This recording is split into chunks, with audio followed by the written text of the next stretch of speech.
Testing 1, 2, 3. Testing 1, 2, 3.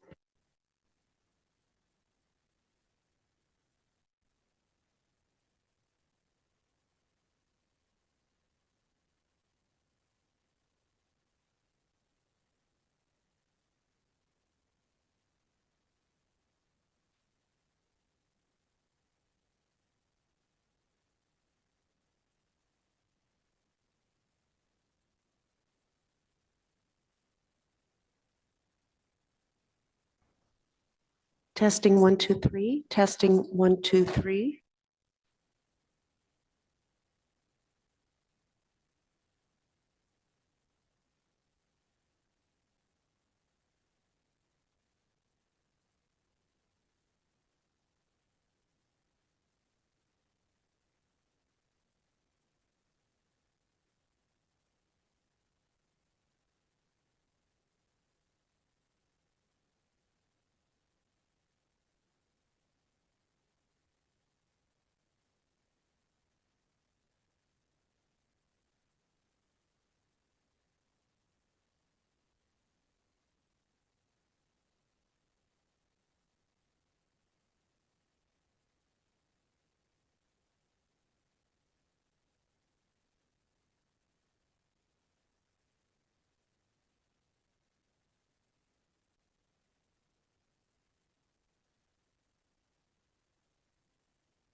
Testing 1, 2, 3. Testing 1, 2, 3.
Good morning, everybody. Good morning. We'll be starting soon. We're just working through one technical issue. And once that technical issue is hopefully resolved, then we will start the meeting.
Good morning, everybody. I think that we've worked through our technical difficulties, so we will proceed with the meeting. So good morning and welcome to the Built Heritage Committee meeting of September 10th, 2024.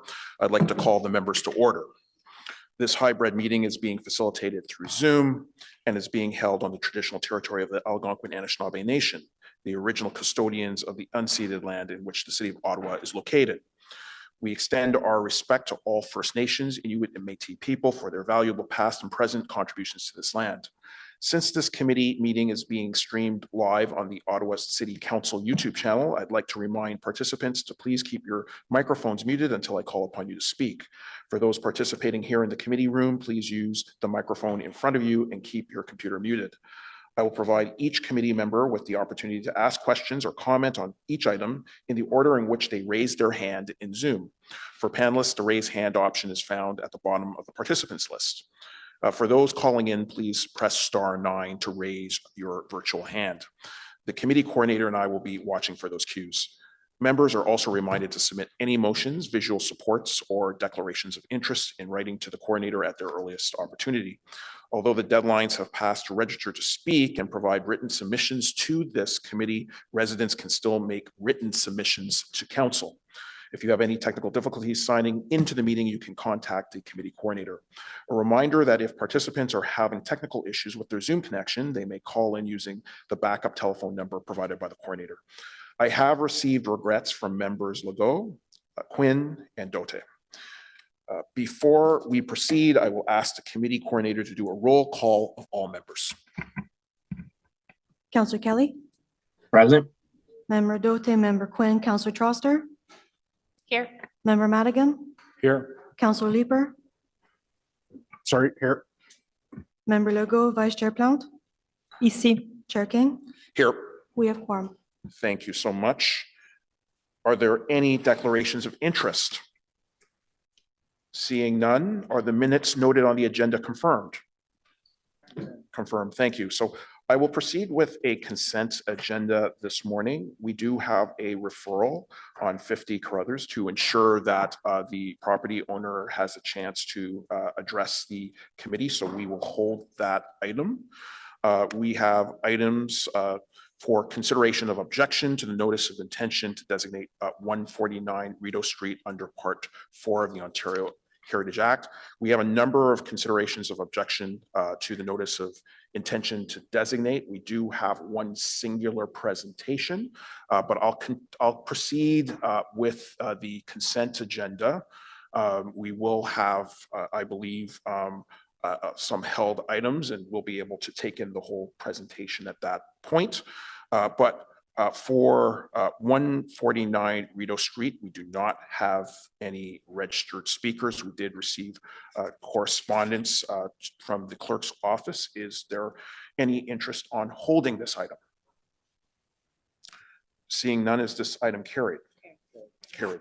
Thank you so much. The next item is consideration of objection to the notice of intention to designate 156 Rideau Street, including street addresses 152, 156, 158 Rideau Street under Part 4 of the Ontario Heritage Act. There are no registered speakers. We did receive correspondence from Heritage Ottawa. Is there any interest in holding this item? Seeing none, is the item carried? Carried. Thank you so much. The next item is consideration of objection to the notice of intention to designate 198 Rideau Street under Part 4 of the Ontario Heritage Act. There are no registered speakers for this item. We did receive correspondence from Heritage Ottawa. Is there any interest by committee to hold this item?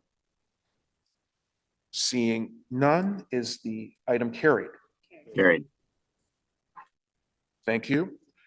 We have as our next item, consideration of objection to the notice of intention to designate 217 Rideau Street under Part 4 of the Ontario Heritage Act. We do have a registered speaker, Josiah Firth from the Lower Town Community Association.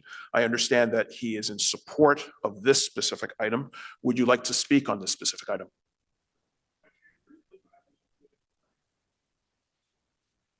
Okay. I'm sure if we're going to hear from you later, and if you're in general support of this item, we'll be happy to hear those comments later. There are no other registered speakers. We did receive correspondence on this item from Heritage Ottawa. Is there any will amongst committee to hold this item? Seeing none, is this item carried? Carried. Thank you so much.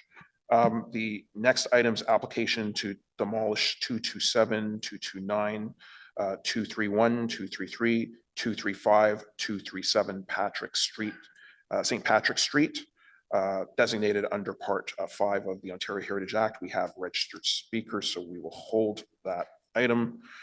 The next item is application to demolish at 7 Crescent Road, a property designated under Part 5 of the Ontario Heritage Act as part of the Rockcliffe Park Heritage Conservation District. There are registered speakers, so we will hold that item. The next item is designation of 200 Fifth Avenue under Part 4 of the Ontario Heritage Act. There are no registered speakers. We did receive correspondence from Heritage Ottawa. Is there any will by committee to hold this item? Seeing none, is the item carried? Carried. Carried. Thank you so much. The next item is designation of 218 Canton Street, 224 MacArthur Avenue, 297 Dupuis Street, and 159, also known as 149 and 381 Montreal Road under Part 4 of the Ontario Heritage Act. There are no registered speakers on this item. We did receive correspondence from Heritage Ottawa. Is there any will of committee to anybody on committee to hold this item? Seeing none, is the item carried? Carried. And I know we're going quickly through items, but I actually do want to really thank staff for the hard work that they've undertaken on these files. You know, maybe this is testament to the good work in terms of the speed that we're going through some of the items on the agenda, but we do want to note that there was a tremendous amount of work that was undertaken, hundreds of pages of research, and we appreciate the work that's been undertaken. The next item is designation of 123 Metcalfe Street under Part 4 of the Ontario Heritage Act. We do have a presentation and registered speakers, so we will hold that item. The next item is Heritage Register Removal Reports. There is no presentation on this item, but we do have Heritage Ottawa registered to speak, so we will hold that item. The next item is updates to the Heritage Grant program for building restoration. There's a presentation if required, and this is a major piece of policy, but it was all before us in our agenda packages. So I don't know if there is interest in holding this item or not. There are no registered speakers. We did receive correspondence from Heritage Ottawa.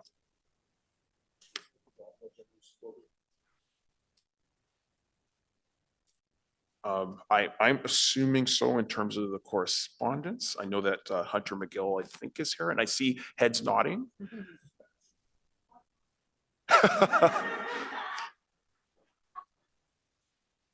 Can I just say one thing? Sure, absolutely. Councillor Yeah, Troster. I just want to thank staff for this, and I'm really happy to see that you specifically mentioned the Bronson Center, which is an example of a heritage building that is owned by nonprofit community organizations and it is literally falling apart. The stonework is literally falling down, and they need, well, I was very pleased to see that building designated, and I will be very pleased to see them get the support to fix it up, because it's a real eyesore. Thank you. And it's a wonderful building, and the organizations who work within it are wonderful, and they deserve a better home. So thank you. And I'd also like to thank staff for their hard work. We've had some discussion and deliberation between my office. I know that was as a result of a direction that came from this committee in terms of looking at how to strengthen the tools. Of course, we're not presupposing what council will determine in terms of future budgets, but this is recommendation, and I think it's a strong one and a step in the right direction. So I want to thank staff for all the hard work on the update to the Heritage Grant Program for building restoration. Noting that there are no other questions, is this item carried? Carried. Thank you so much. And the last substantive item is the status update, Built Heritage Committee inquiries and motions for the period ending August 23, 2024. One of the typical pro forma documents that we provide, that are provided to us for review. There's no presentation on this item, no registered speakers. Is this item carried? Carried. Thank you so much. So let's go back to our first held item, designation of 50 Carruthers Avenue under Part 4 of the Ontario Heritage Act. We do have a registered speaker. I know that we had a presentation before in our last meeting, so maybe we can dispense with the presentation and simply hear from the registered speaker, Barbara Nagelli.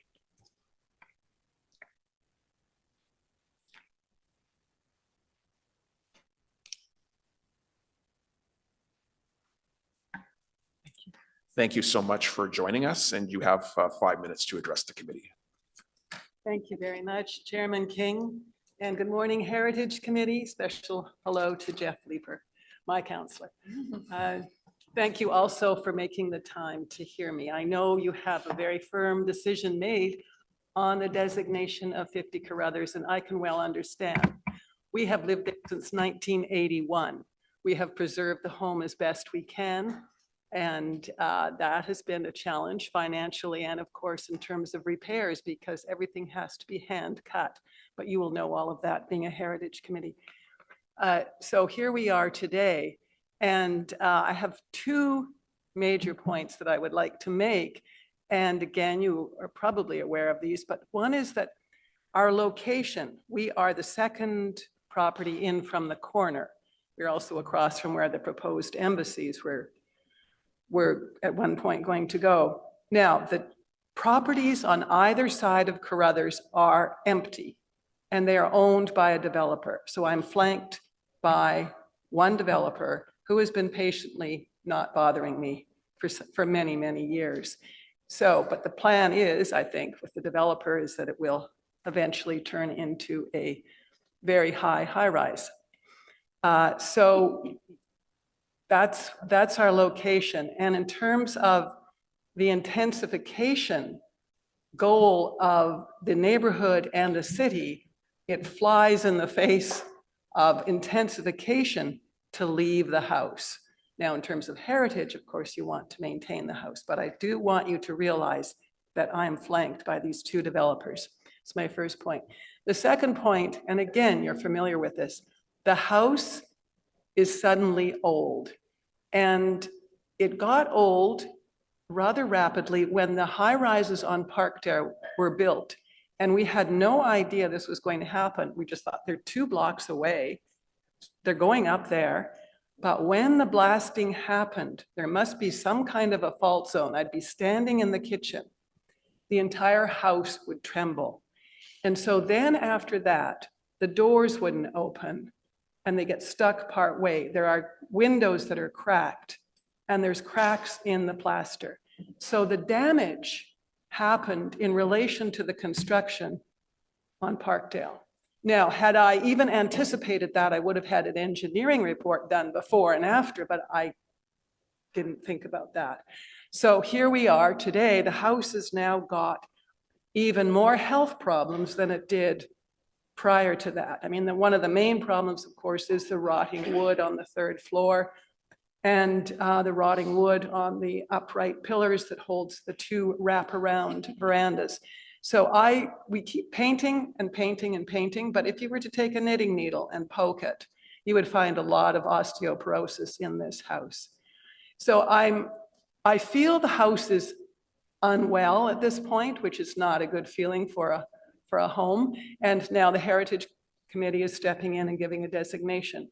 So that means that it either is going to have, it's going to have a lot of repairs. It's going to have major repairs. Now, or at some point, it's going to need to be torn down. That's not my worry because I'm of a certain vintage.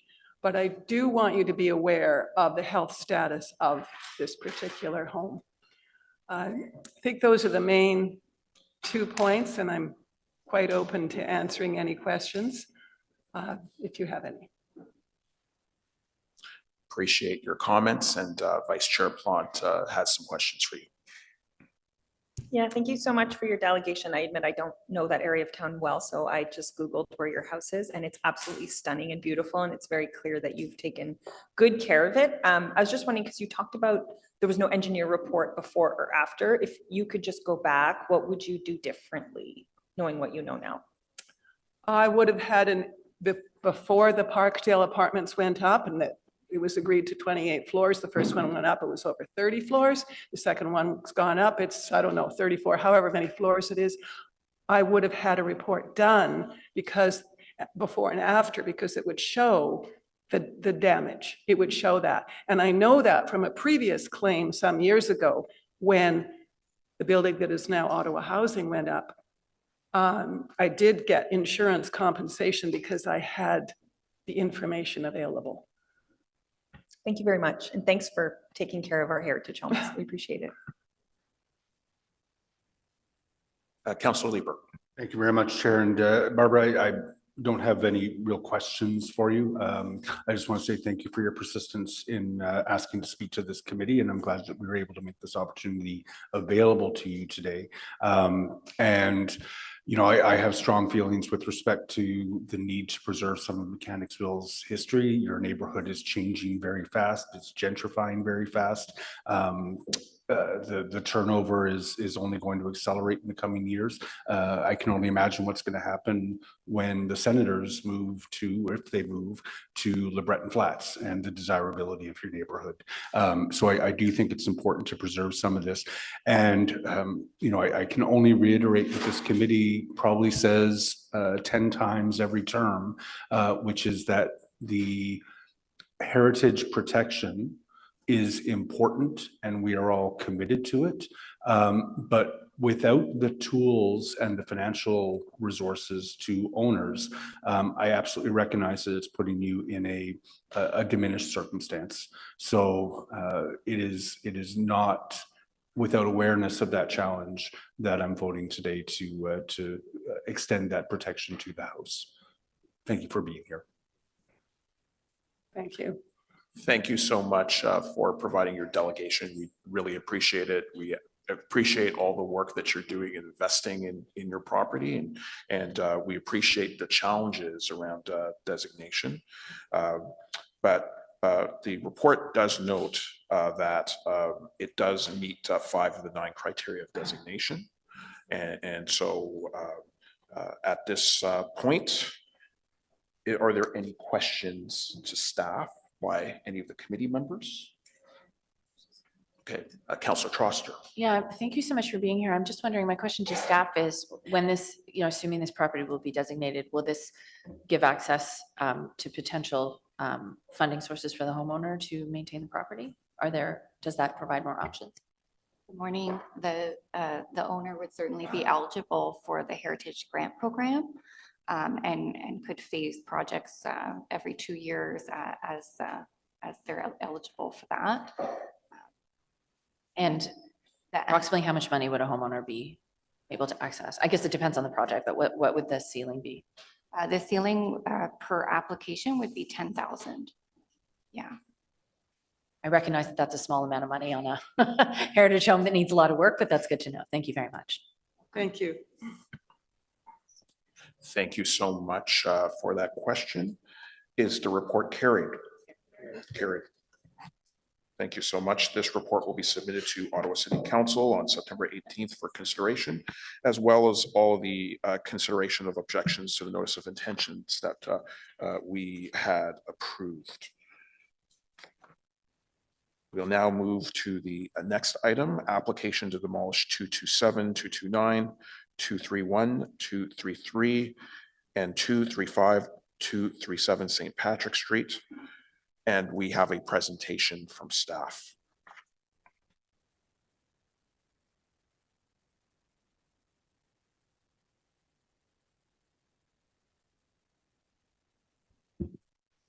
Good morning, Mr. Chair. I'll just wait for the slides to come up on the screen.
So I know we are waiting for the other presentation in the room, but we do, I've been notified that we have the presentation in both languages online. So if you want to proceed, Correct. you can. Thank you. I couldn't tell that from here. So good morning, Mr. Chair, members of the committee. As you've noted, this is an application to demolish 3 properties in the Lower Town West Heritage Conservation District located at 227 to 229, 231 to 233, and 235 to 237 St. Patrick's Street. Next slide, please. The properties are located on the north side of St. Patrick's Street, right at the boundary of the Lower Town West Heritage Conservation District. They are located just west of Dalhousie Street and are 3 properties adjacent to each other. They all represent the early vernacular residential architecture of Ottawa. Next slide, please. 227 to 229 St. Patrick's Street is a 3-story side gable structure with dormer windows, 2 2-story balconies and a carriageway. The building was constructed circa 1877 with wood cladding. However, the cladding has been changed to stucco and angel stone. The building is immediately adjacent to a flat roof 3-story building to the west that is not proposed for demolition. You can see the red brick building here just at the edge of this photo. Next slide, please. 231 to 233 St. Patrick's Street is immediately to the east of 227 to 229. There is no space between the buildings. The building was constructed as a semi-detached house in the late 19th century and is a 2.5-story side gable form with a full veranda. Well, all 3 of these buildings are very common vernacular typologies in the Lower Town West Heritage Conservation District. Next slide, please. The 3rd building proposed for demolition today is the building at 235 to 237 St. Patrick's Street. It's located 1 lot west of Dalhousie Street. It's the oldest of the 3 buildings, constructed sometime between 1851 and 1872.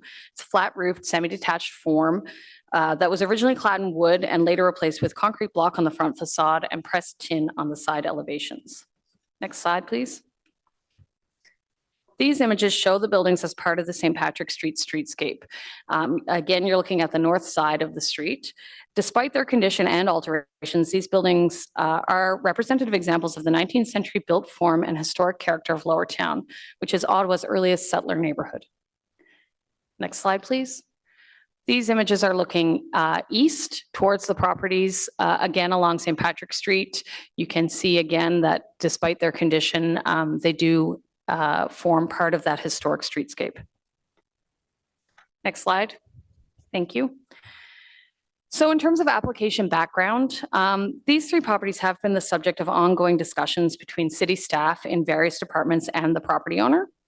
The properties are currently vacant and have become problematic properties with over 75 calls to bylaw and regulatory services for a variety of issues. The properties are frequently broken into. In October 2023, the city issued a property standards order requiring the owner to obtain an engineer's report related to the structural stability of these 3 buildings. The owner submitted a brief report, which is attached to the staff report, related to all 3 properties, but it did not include a review of all areas of the buildings as part of the review. The conclusion of this report was that the existing buildings were in poor condition and would be too costly to repair or rehabilitate. The report recommended that new construction on the site would be a lower cost option that would meet today's building code. Through the remainder of 2024 and remainder of 2023 and early 2024, Heritage Planning staff had several meetings with the property owner and his agents and noted that the report prepared by the owner's engineer was not sufficient for professional Heritage Planning staff to make a recommendation related to demolition to this committee or council. In addition, staff provided the owner with the information required to make an application under the Heritage Act for demolition, as the authority to make a decision on such applications lies with council after consultation with BHC and not staff. Beginning in January 2024, as a means of moving this file forward, staff suggested that the city hire an engineer to peer review the owner's report and review the condition of the buildings with consideration to their heritage value and their potential for rehabilitation as important buildings in the Lower Town West Heritage Conservation District. This is an uncommon practice, but has been taken in other instances of challenging properties where staff require additional professional expertise in order to provide sound professional advice to committee and council. In April of 2024, the property owner submitted an application for demolition under the Building Code Act. The chief building official determined that there were 3 items required in advance of issuance of the demolition permits. The first was approval or exemption from the demolition control bylaw, utility clearances, so ensuring that all utilities were cut off before demolition took place, and permission under the Ontario Heritage Act. As a means of resolving the issues related to the demolition permit and the heritage permit, city staff worked with the property owner through their lawyer to select a mutually agreed upon engineering firm with expertise in historic buildings to conduct a more thorough review of the buildings and their potential for rehabilitation. In July 2024, the city engaged Capacity Engineering Limited, a local firm with the required experience to undertake this work. I do have Mr. Maurice Quinn here with me today to answer any questions the committee may have at the end of this presentation. Mr. Quinn's reports were submitted to the city near the end of July and are attached as supporting documents to this staff report. The owner made an application to demolish the 3 buildings under the Ontario Heritage Act in August of 2024. On September 4th, so just last week, City Council approved a motion to waive the required application fees under the Ontario Heritage Act for this file in order to avoid the prospect of litigation. Next slide, please. So I'll now provide a brief overview of the 3 reports prepared by Capacity Engineering. As I mentioned, these reports are attached to the staff report as documents 6, 7, and 8. So the first report is related to 227 to 229 St. Patrick Street. The findings of the report are that this property is in overall very poor condition, with particular reference to significant structural deficiencies with the exterior walls and the foundation. The conclusion of the report states, and this is a quote, "We are concerned that the advanced state of deterioration, significant damage to the interior linings, and evidence of buckling of the exterior walls are all indications of early onset structural collapse. The structure is now past saving and in fact may pose a danger to the unsuspecting public if permitted to weather another winter season. We recommend the structure be demolished without delay." Next slide, please. The second report is for 231 to 233 St. Patrick Street. Again, this report observes that the overall condition of this building is very poor and has specific reference to the foundation and the ground floor framing. The conclusion of the report states, "Unfortunately, the past changes to the structure make restoration likely impossible, and the current condition precludes preservation. It is our recommendation that, owing to the changes to the fabric and materials of the structure, and given that the deterioration is extensive, as well as the difficulty in preserving the structure with adjacent demolition works to take place, that demolition be approved." Next slide, please. Finally, the report related to 235 and 237 St. Patrick Street. The overall condition of this building is also very poor, with reference to the unique plank on edge structure and the front facade, which appears to be detaching from the main structure. The conclusion of this report states, "Considering the state of critical structural elements within the subject property, and more specifically, the significant and advancing state of the plank on edge primary structure, preservation of the structure is not possible. Restoration of the building would be prohibitively difficult, with the sourcing of necessary timbers and other period materials being challenging at best. Rehabilitation of the structure is likely possible. However, it is our professional opinion that significant and necessary maintenance has been neglected in this structure." In addition, this report also suggests that elements of the front facade could be salvaged for reincorporation into a new development on the site. Staff do encourage the property owner to consider this option as part of the demolition process if council approves this permit, but do not recommend that council require it through a condition of approval. Next slide, please. So in terms of the policy framework for these applications, as noted earlier, the properties are located in the Lower Town West Heritage Conservation District, which was originally designated by the City of Ottawa in 1994. So these properties have been designated for 30 years. There is no HCD plan for this HCD for the purposes of the Ontario Heritage Act. One is expected to be under consideration by this committee at the next meeting, a new plan. However, at the time of designation, City Council did adopt the Lower Town West Heritage Conservation District study and guidelines.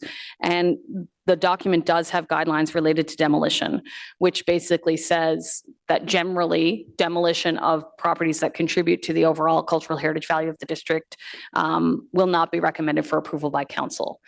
I think you will see through the staff recommendation here that this is not a generally a normal situation. These buildings are in extreme state of poor condition, and unfortunately, staff are in a position where we will be recommending demolition be approved. Next slide, please. So that brings me to the final piece of my presentation, which is the staff recommendations.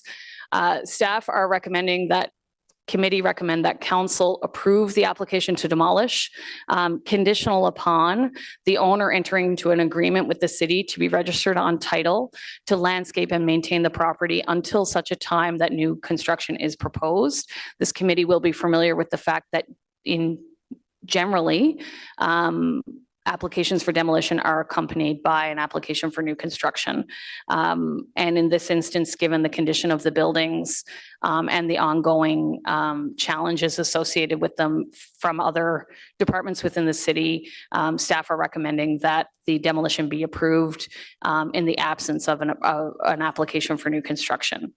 That being said, any new construction on this site in the future will require another heritage permit and will require approval by this consideration by this committee and approval by the city council, and would have to either comply with the guidelines in the Lowertown West Heritage Conservation District study as it currently stands, or if the new Lowertown West Heritage Conservation District plan is approved and enacted by council by way of bylaw, then those new guidelines would apply.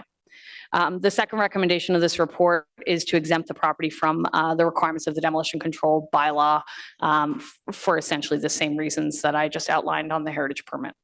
That is all I have to say on this file. If committee members have any questions, I'm happy to answer them. And as I said, I have Mr. Quinn here with me. I also have on the line staff from Building Code Services, Bylaw and Regulatory Services, and legal staff are here as well. Thank you. Thank you so much for your presentation. We did receive correspondence on this item from Heritage Ottawa as well as a resident, and we do have three registered speakers today. The first being Janet Thompson-Marr.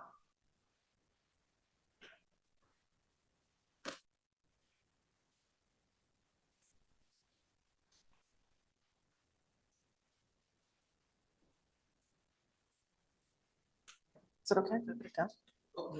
Just almost done. Oops, no, oops. Just leave. Well, all right, sorry about that. Thank you for joining us, and you have 5 minutes. Okay, thank you very much for the chance to speak with you today about this matter. Just for reference, my house, where I've lived for over 15 years, backs directly onto these properties. But before I go further, I just want to say I live in a heritage neighborhood because I love heritage areas. And before I lived where I live now, I lived 2 doors from the Governor General's in a heritage home for a long time. Prior to that, in Old Ottawa South, in a heritage, in a downtown neighborhood, in a home in Toronto. I love heritage neighborhoods. My daughter, who grew up in those homes, recently bought a home on St. Andrew in Lowertown West. So this isn't about concern about heritage homes, but I do want to speak to you about some things that I think are relevant and important here. As I mentioned, my house backs directly onto these properties, and I, along with several of my neighbors, have a very direct view of what's gone on there over the last several years. Other people who are our neighbors have dealt with the issues from there in many ways as well as not having a direct view. The social disorder there has been extreme, and it continues until today. Yesterday, a bylaw officer spent an entire day reboarding those buildings, which were boarded last week again. So that's just from the weekend. But that's not for you guys, I understand that.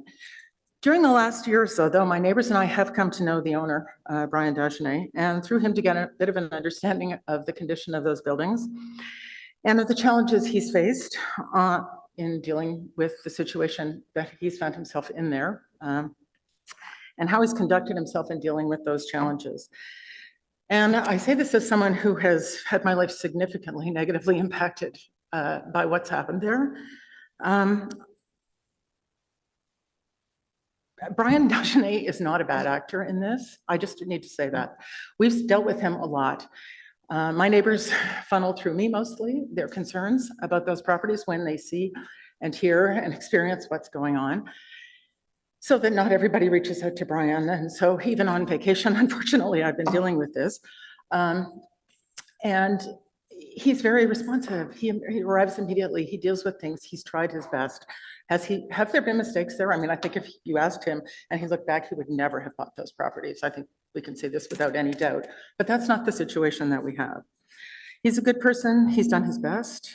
If there are any questions around all of that, I'm happy to speak to them. But what I really want to speak about here today, Brian's received criticism from some people who don't live in the immediate neighborhood. They don't know. And of course, everyone is entitled to their opinion. But when those opinions aren't supported by the facts, they're really just opinions. So what are the facts that we've been given them by the experts who have had a chance to look at those properties? And we've heard from staff today, and we've presumably all read the reports. I mean, to the question of, has there been demolition by neglect there? Yeah, almost certainly there has. Two firms, 10 months apart, both told us that those buildings have been in an advancing state of deterioration for decades.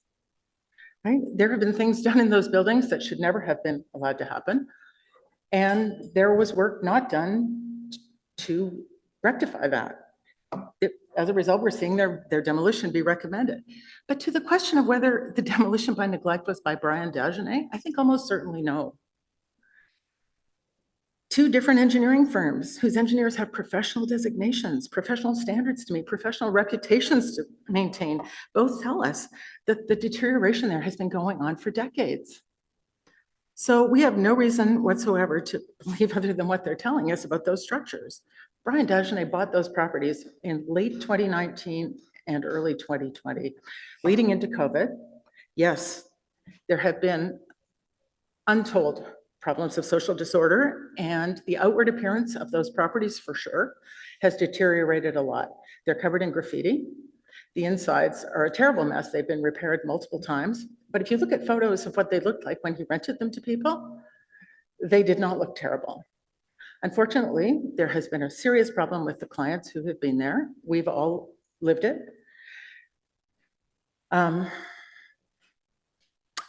He did not have an ability to go to the landlord and tenant board over those clients because there is an intermediary between him and the clients that precludes him from being able to do that. So the social disorder that he tried to deal with the best he could is a shared responsibility at best, not just his.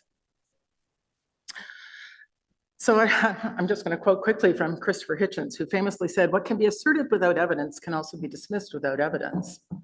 But I think here we actually have evidence that some opinions aren't valid about Brian. I really appreciate you taking the time to hear from me in this. And on behalf of all of my neighbors and myself, we really appreciate staff and all of you for moving this forward. We all want heritage sensitive construction on those sites. Nobody is in favor of tearing down heritage buildings, but the status of what has happened there and what continues to happen, despite the fact that they have not been tenanted for months, they are certainly occupied most of the time, unfortunately. And we have winter coming. There are no services in those buildings. And it's cold. And the next thing we're going to have are people trying to stay warm with fires. And we had on gig by Perrin a few weeks ago, a similar situation where a building has been vacant for a long time, a heritage building, top of your heritage watch list. And someone was in it and started a fire, and the building is substantially burned. Somebody's home next door burned. These buildings are close to a lot of other people. Everybody is pretty concerned. So I leave you with that, and I thank you very much for listening to me. Thank you for your delegation, and you do have a question or questions from Vice Chair Plante. Okay. Hi, Janet. Thanks so Hi. much for being here. I just have a couple quick questions. So you talked about how you're sort of the main point of contact for the residents. I'm assuming you mean with my office, with city staff and Brian. We have Brian, yeah. Pardon? Yes. Yes. You guys okay. have Brian. So how many hours a week would you say that you spend on this file? Oh, wow. Well, if we average it out, 10, 15. So it's like a part-time job, right? Okay. When you talked about living in the heritage district, you said both your building is also a heritage building, Yes. correct? That you currently live in? Yes. And would you say that the heritage designation and the heritage vibe and the feel is creating a good thing in the community, or is It it? absolutely is. I mean, Right. I let me say, to be completely clear, my house has a heritage foundation, and it was reconstructed in the form with approvals, I guess, as a redevelopment by the regional group 15, 20 years ago, where they did some infill in behind intensification. But my house and my next door neighbor's house, which were part of that property package, they still seem to have a heritage designation, which is fully fair, but they are not the original construction. They are a replication of that, I guess, which is, I guess, what will happen presumably on the property behind. And what would you like to see based on your experience going forward so we can both better promote and protect heritage and not end up in this similar Yeah. situation?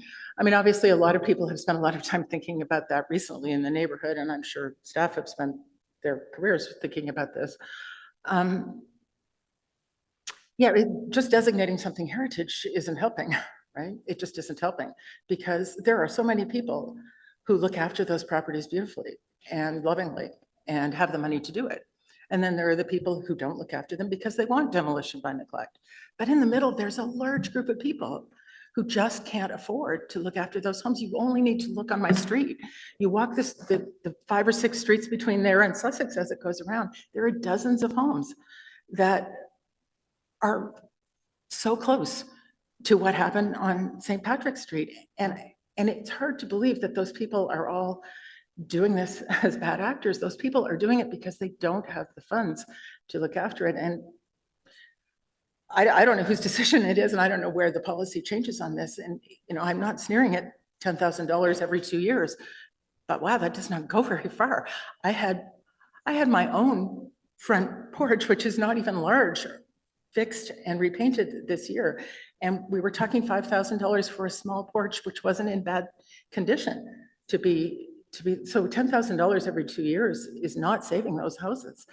And this is, unfortunately, I think, an issue that you're going to see over and over again. I can't speak to other areas because I don't walk my dog through them as frequently, but I will say that in that neighborhood, if you just did an inventory driving up and down the streets yourselves, you will see that there is like a tsunami of these things coming at you.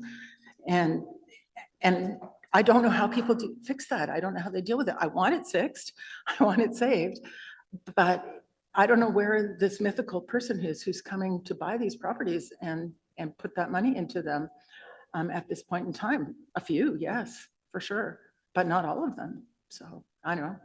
That sounds depressing. I'm sorry, but if you walk around, that's kind of the feel you get.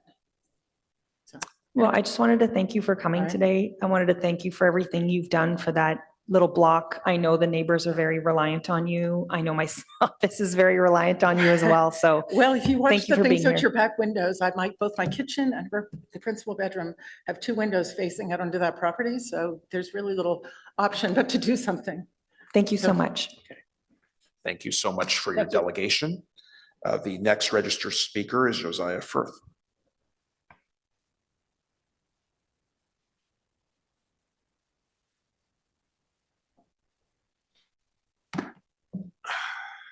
Good morning, everybody. Thank you for the opportunity to come comment on the heritage permit application for the demolition of these 3 St. Patrick properties. For some time, the LCA has watched with concern the deterioration of these properties, all contributing buildings within the Lower Town West Heritage Conservation District.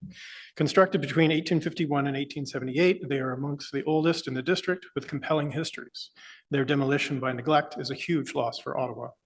The Capacity Engineering Limited reports executed for the city noted that the condition of these buildings at the time of 1990 heritage evaluation was excellent. Yet tragically, some 30 years later, the firm concluded that their retention is not feasible and their condition warrants demolition.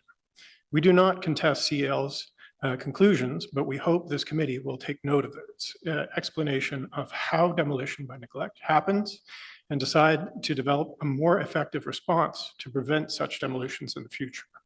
The CEL reports portray a process of cumulative neglect, attributing to the conditions of 235 to 237 St. Patrick to a do-nothing approach to maintenance, upkeep, occupancy, and use, which has been adopted continually for an extended period of time. A process of deterioration which appears to have greatly accelerated under recent ownership. It further advises that, quote, such structures require the early and aggressive intervention of owners and authorities having jurisdiction so as to prevent their loss. That we are now facing the demolition of 3 significant buildings can only mean that interventions by owners and the City of Ottawa authorities have been woefully inadequate. Clearly, interventions by the City of Ottawa were not sufficiently aggressive nor effective. There is even some question whether any of these 3 properties ever appeared on the city's heritage watch list. Bylaw enforcement has been woefully inadequate and ineffective in preserving these valuable heritage properties. This may be partly attributable to the fact that bylaw officers usually only observe the exterior condition of heritage buildings. Sadly, the result, the likely demolition of not 1, but 3 contributing heritage buildings, continues a decades-long process of neglect and destruction of Lowertown's built heritage. It is no exaggeration to conclude that the loss of 3 more buildings through demolition by neglect in the very heart of the Lowertown West Heritage Conservation District raises questions about the district's long-term viability. Some committee members may not see these demolitions as a great loss, but these cases come up every year. When visitors come to Ottawa, they are looking to experience its history. Unfortunately, more and more of this history is disappearing because of the inadequacy of means, will, and effort to preserve it. Those of us living in Lowertown see these losses as the result of relentless pressure by some property owners and developers to demolish Lowertown's built heritage for profit. Year after year, we are experiencing a steady erosion of the historic character of our neighborhood, the original Bytown. While other cities take heritage conservation seriously, the City of Ottawa and province of Ontario fall short. This is unfortunate because the loss of heritage areas comes with the loss of heritage areas comes the loss of economic and commercial value that otherwise flows through properly managed and intact heritage conservation district. The demolition of these 3 heritage buildings should be a wake-up call to the city's Built Heritage Committee. They point strongly to the need for significant and urgent changes to the city use of city authority to prevent similar outcomes for other heritage structures now in danger. The city's response should make it clear that there must be consequences for demolition by neglect, as well as more effective measures to encourage owners to address ongoing neglect. The Built Heritage Committee needs to consider better carrots and better sticks. Heritage Ottawa has proposed a number of options for the city over the years, including an emergency heritage preservation protocol to facilitate rapid response and cooperation among relevant city officials and departments, as well as community involvement. B, a roster of qualified heritage consultants able to develop preservation options paired with a budget to enable the city to carry out emergency studies, protection and stabilization. C, acquiring the legal ability to do work and charge the cost back as a lien on the property, making these interventions revenue neutral. D, developing a strategy for the monitoring and enforcing property standards of vacant heritage buildings using a now disbanded Mayor's Heritage Matters Task Force to issue work orders when necessary. And E, increase funding for the Heritage Grant Program for building restoration and developing a more flexible heritage property tax relief program than the current community improvement plan to offer tax incentives for owners to invest in their heritage properties. One of the other novel approaches which we urge the Built Heritage Committee to consider is establishing stringent requirements for the new buildings that would replace those demolished by neglect. At a minimum, these new buildings should be designed to reflect the characteristics of the original, allowing for appropriate intensification within the Heritage Conservation District. For example, a requirement to reconstruct replicas of demolished heritage buildings, or at least their facades, within any new development. This would at least provide a somewhat satisfactory replacement building in the Heritage Conservation District, and owners would learn that negligence does not pay. Such action would help ensure long-term viability of the Lowertown Heritage Conservation District, prevent the inexorable and permanent disappearance of this vital cultural and historic district over the next few decades. We also note that the city has only set out few conditions for the demolition, including landscaping the properties, prohibit the use of the properties for other interim uses, and maintain the property in accordance with property standards.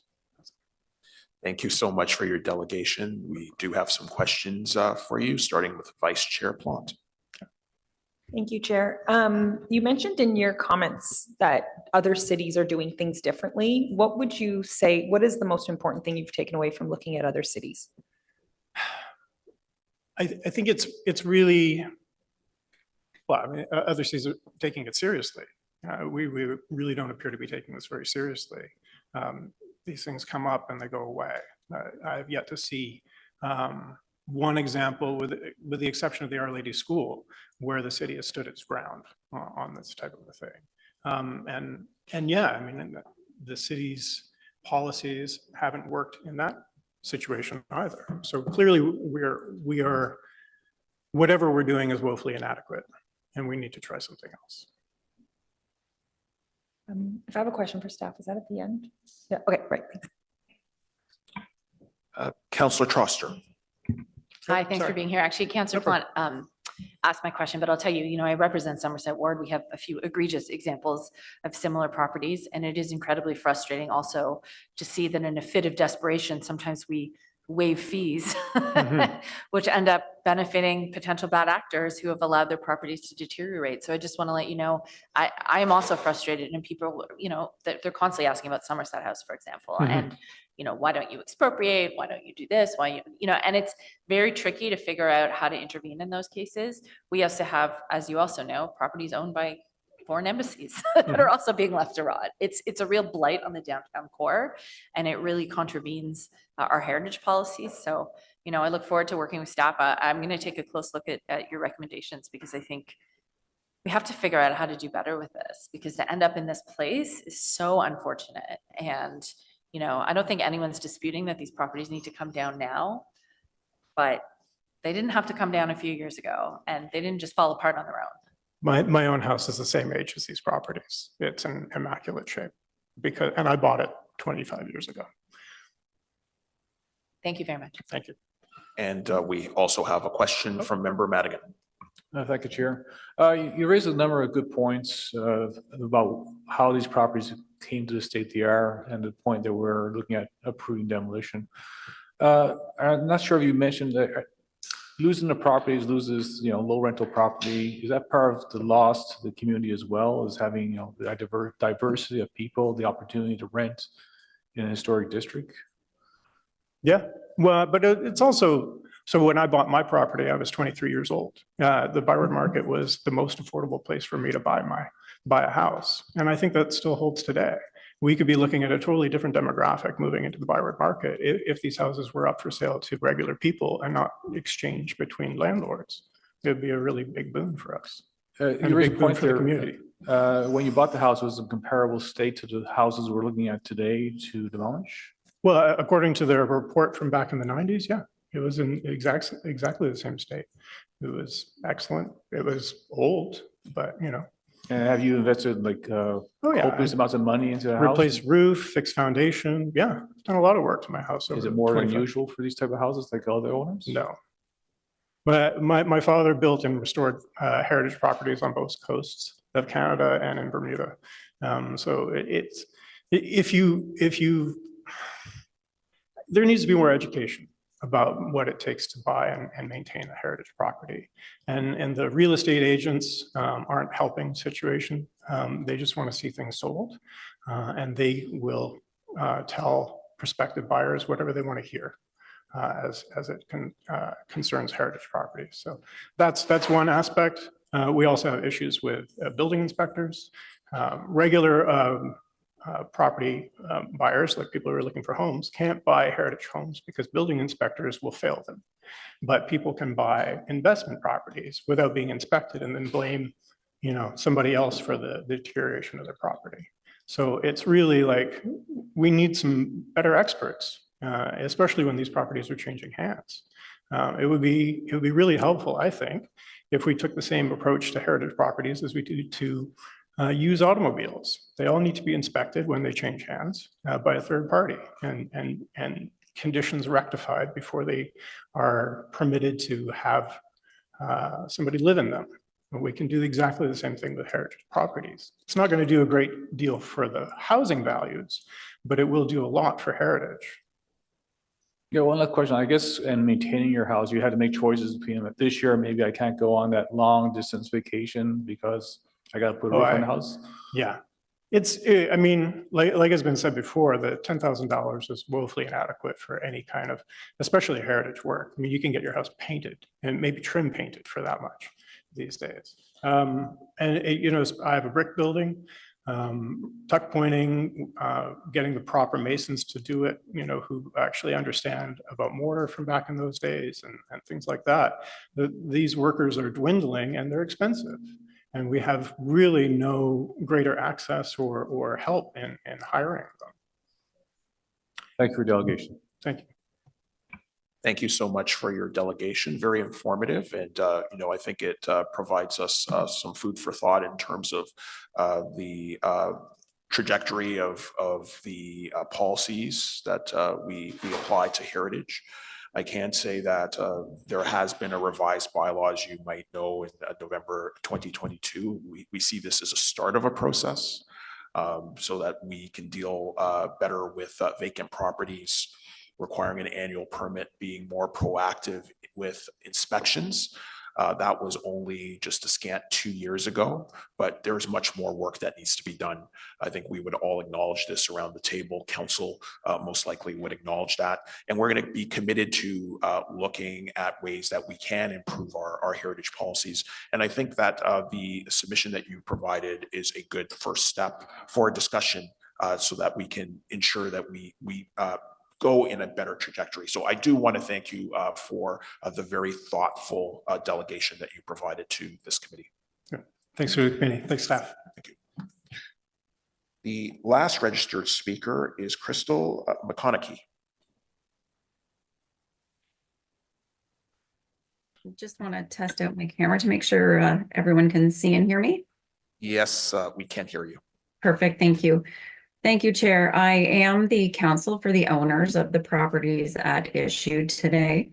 My comments will be brief. I do want to thank Ms. Collins for her presentation today.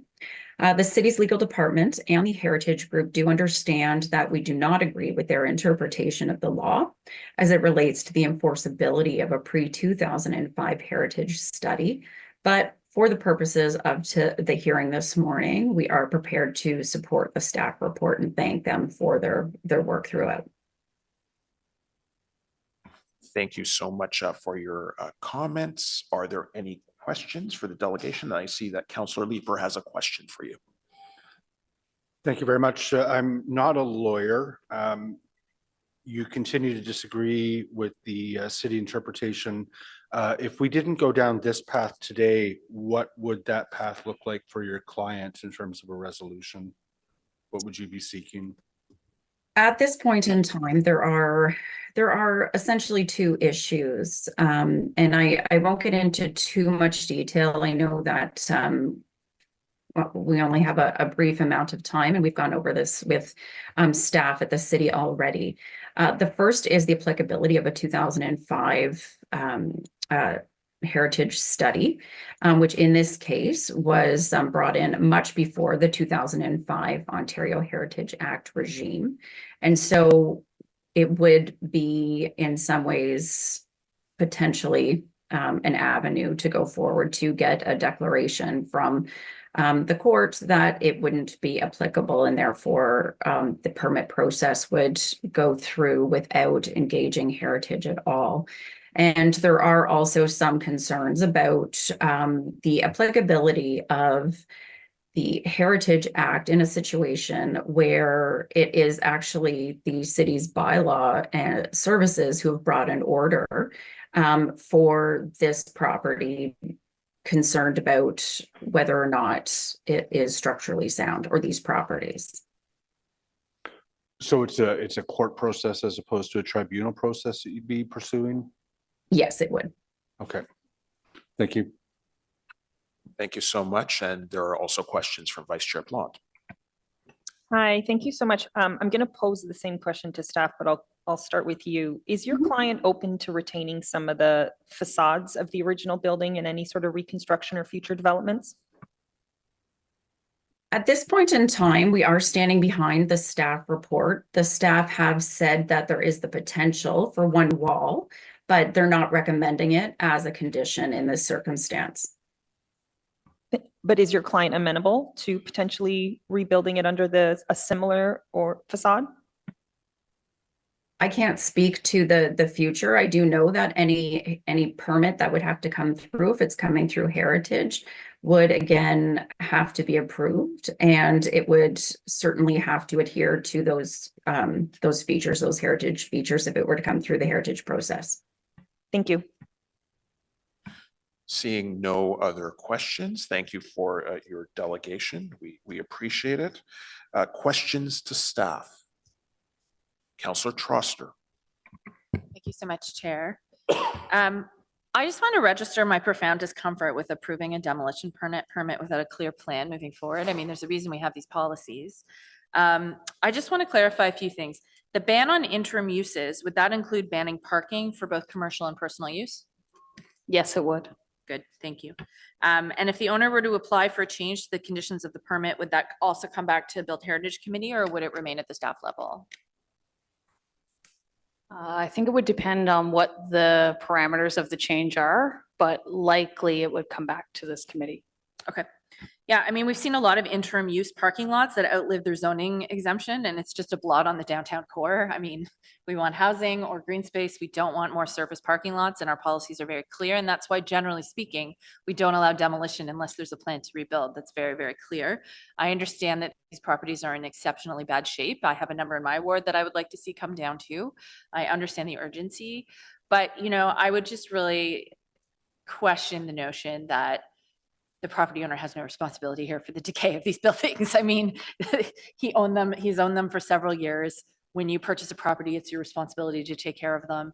And I have to say, it pains me to see that we're waiving the demolition fees. Like to me, this seems profoundly unjust.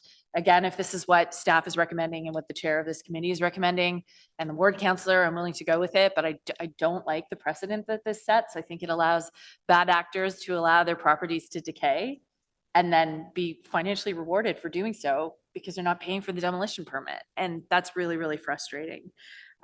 Just one more question. If residents were to see the demolished lots being used as parking, could they call 311 to report a violation of their permit? Yes. Okay. Okay, thank you very much. I understand we're in an incredibly tough position at the end of the day. You know, I have properties in my own ward where there's individual squatting, where there's been fires, where there's even been deaths in those buildings. I do know that at some point these properties become so hazardous, we have no choice but to empower them to come down. But it is also enormously frustrating to see the owner financially benefit, right? Because like we are not charging him a fee that we would normally charge him. And I really dispute the idea that he has no role to play. He had no role to play in the decay of these properties. Anyway, thank you very much. Thank you, Councillor Troster. Vice Chair Plante. Thank you. I'm just going to pose a similar question to what I posed to legal counsel. So when, I understand it's in a heritage district, but when there is a permit to rebuild on that site, and as Councillor Troster said, we need housing, so we welcome that. What are the parameters in a heritage conservation district? Like, what does that mean concretely? Will they have to do copy paste what they had before, similar? Like, what are the parameters around that? Through you, Mr. Chair, there are no specifics in terms of reconstructing what's there. Staff are not recommending that as part of this heritage permit. If this committee and council have specifics that they would like to see included, I think, and I would defer to legal counsel to confirm that I'm correct here, but I believe they could be included as conditions of the demolition permit. Ms. Enta? That is correct, Chair. And in the absence of that, if I can just continue for one moment, if this committee does not require any specific conditions related to these properties, then the new construction, whatever it is, whenever it is, would be required to comply with the policy framework that's in place at the time of the application. So whether that's the current Heritage Conservation District guidelines, which talk about compatibility, in a sort of more general sense, or the upcoming new Heritage Conservation District plan, which will include policies and guidelines related to new construction in the district. And again, I think it would depend on if they are proposing 3 new buildings, 1 new building, 2 new buildings. I don't, there really isn't a plan at this point, as far as I'm aware. So would staff, and I'm not sure if we would go through this through our legal counsel, would they be open to just a friendly amendment that they do consult with the previous iteration of the home and the new iteration of the new build? Sorry if that doesn't make sense, but will there be a discussion around keeping sort of how it looked previously in the whatever comes in the future? Sorry if that doesn't make sense, but could that be something we add to the motion today? I think if that's something that the committee is interested in, we could help prepare something to that effect. I would like that, please.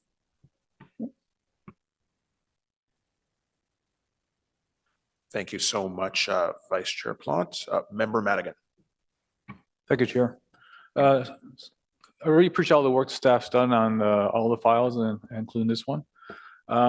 This file in particular, I'm seeing as a bit of a failure of the system.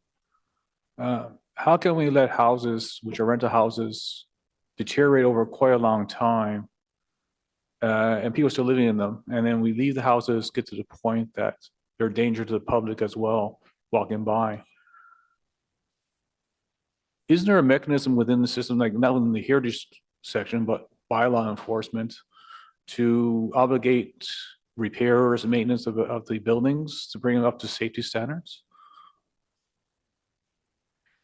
Through you, Mr. Chair, I do have Jen Thurkelson from Bylaw and Regulatory Services on the line. She may be able to help me with answering this question, but I'll start.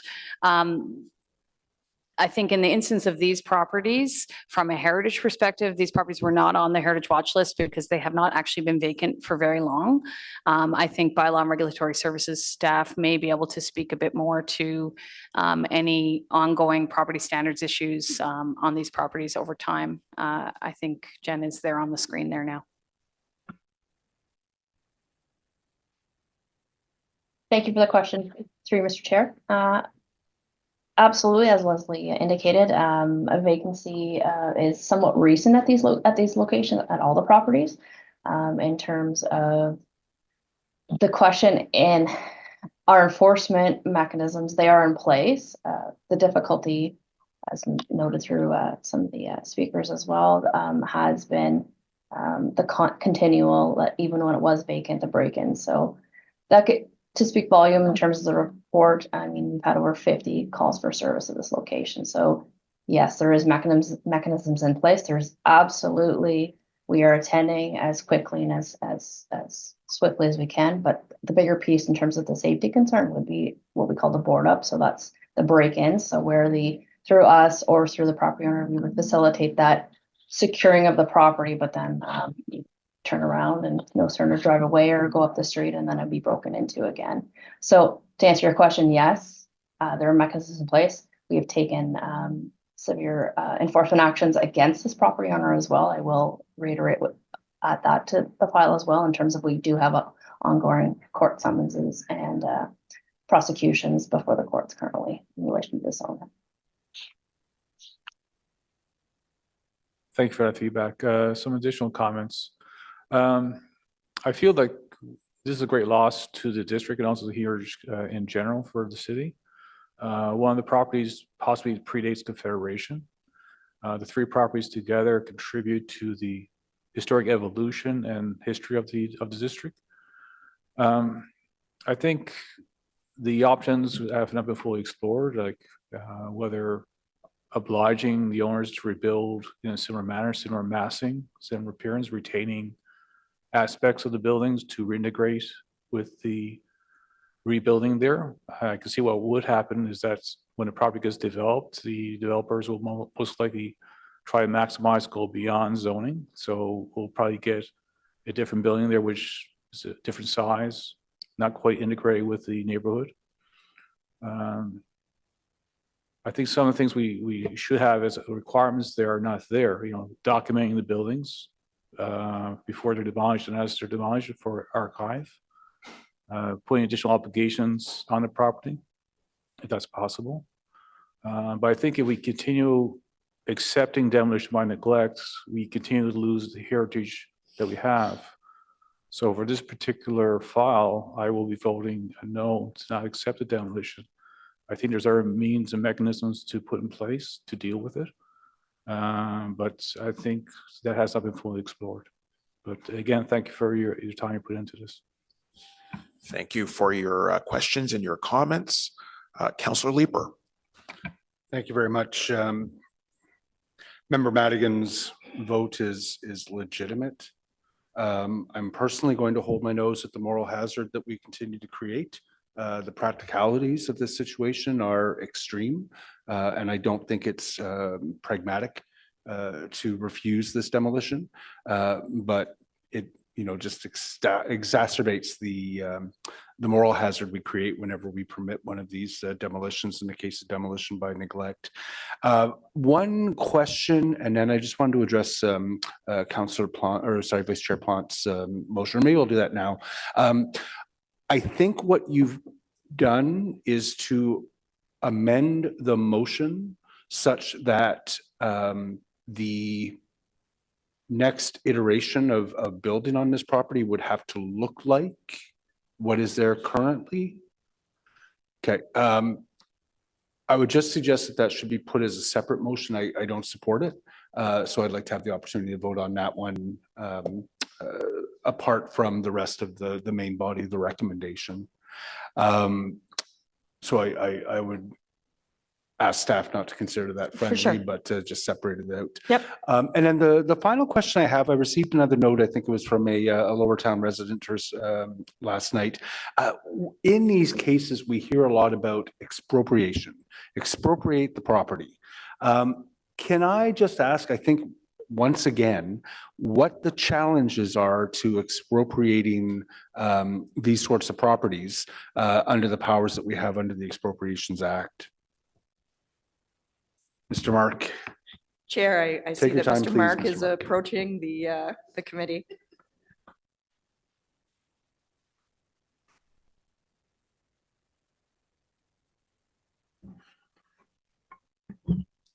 Good morning, Mr. Chair. The difficulty is would there be the possibility of construing a municipal purpose for the expropriation of a heritage property? I would answer that question with yes, one could see that there is a municipal purpose in doing so. The concern that staff, both legal and, if I can be so bold, real estate, because of course I've discussed this matter with them, is that when a property is expropriated, the benefit of the doubt with respect to the potential of the property is always given to the expropriated property. Of course, it's being taken against their will, and so that is the approach that has historically been taken by the Ontario Land Tribunal and its predecessor bodies. And so one can look at a property and think that property is in poor shape. It certainly isn't worth very much, but that's not going to be the approach by the Ontario Land Tribunal. The Ontario Land Tribunal is going to think what could be built, what could be constructed on this site if that building was removed. And so such opens up a great uncertainty for the city as to what it will have to pay for that property at the end of the day. That has always been the concern of staff, Mr. Chair. That value would be by statute market value? Market value, Mr. Chair, as determined by the Ontario Land Tribunal, with the benefit of the doubt being given to the expropriated party. So again, we have that situation where we reward bad actors. I'm not speaking particularly in this instance, but overall that would be a concern. In trying to demonstrate that there is a municipal purpose for the expropriation, do we have any master plans that speak to the use of this property? Is there a plan to put a community center on St. Patrick or anything like that? Not that I'm aware of. Yeah, it's I personally think it's a high bar simply to prove a municipal purpose, unless we were to expropriate it for the purpose of putting it into the hands of Ottawa Community Housing and saddling them with the bill of renovating that property. I do not see expropriation as a realistic path. Thank you very much, Mr. Mark. I appreciate that. Thank you very much, Chair. Thank you, Councillor Leeper. We're coming to the vote, but I know that there was an amendment. So do we have the amendment? The motion is still being worked on. So I'm just wondering if we have an ETA there for that. Sorry, I'm trying to do a couple of things at once here. Just probably need like 4 or 5 minutes. Okay. Okay. Yeah, I think then we will just briefly recess so we can come back to that series of votes.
on the main report. Is that report carried?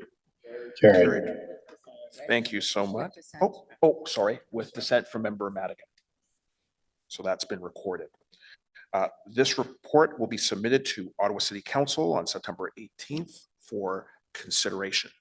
The next item before us is application for demolition at 7 Crescent Road, a property designated under Part 5 of the Ontario Heritage Act as part of the Rockcliffe Park Heritage Conservation District. And we will have a presentation from staff on this item.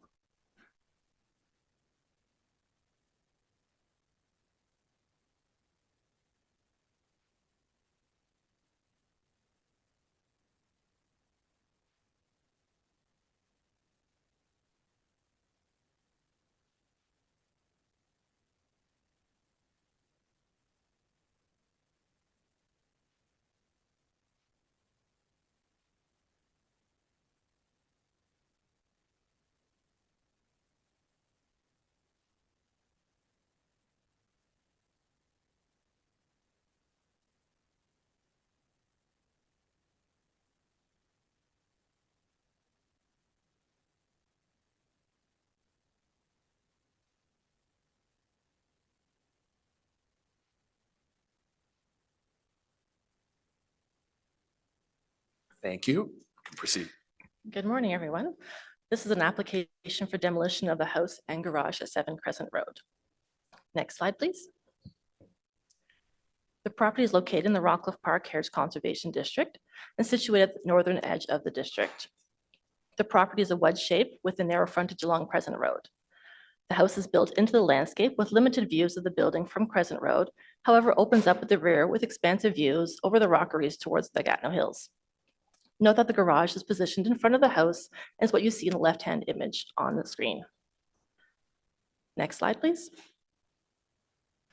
The house was constructed in 1970 by William Tarrant, a well-known local developer who was attributed with designing parts of Canada, earning him awards and accolades, including the Order of Canada. The house and garage were constructed in a modernist style with a regular plan, hexagonal forms, and low roofs. The buildings are wood frame structures clad in diagonal cedar siding. An addition was constructed in 1988 on the northwest side of the building. Based on the Heritage Survey forms for the property is considered a Grade 1 building, making it a contributing property within the Heritage Conservation District. Next slide.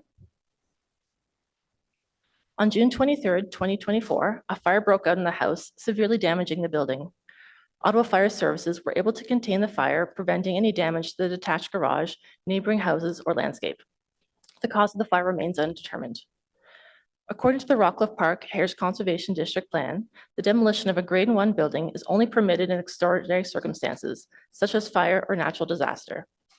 Property owners must provide a rationale as to why retention is not possible and may be asked for a report prepared by a structural engineer. An engineer report was completed by Roar Engineering dated July 26, 2024. Next slide, please. The report goes into depth into the condition of various elements of the building. I will highlight a few here. The structure as it currently stands is teetering in locations. Large steel beams are teetering within the potential to fall down stories below. Roof systems are hanging suspended in place, no longer able to support intended live or dead loading conditions.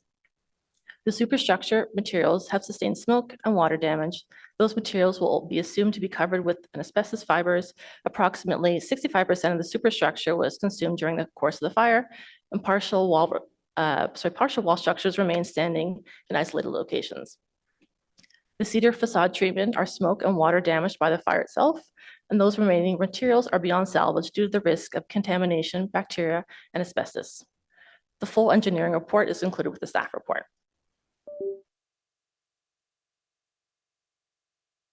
The house with a narrow front yard makes accessing the house impossible. A large tree also sits in the middle of this courtyard, situated between the two buildings. In order to protect the tree, the garage will be demolished in order to provide access for equipment to dismantle the house. At this time, no new construction is being proposed as demolition is required in a timely manner. Next slide.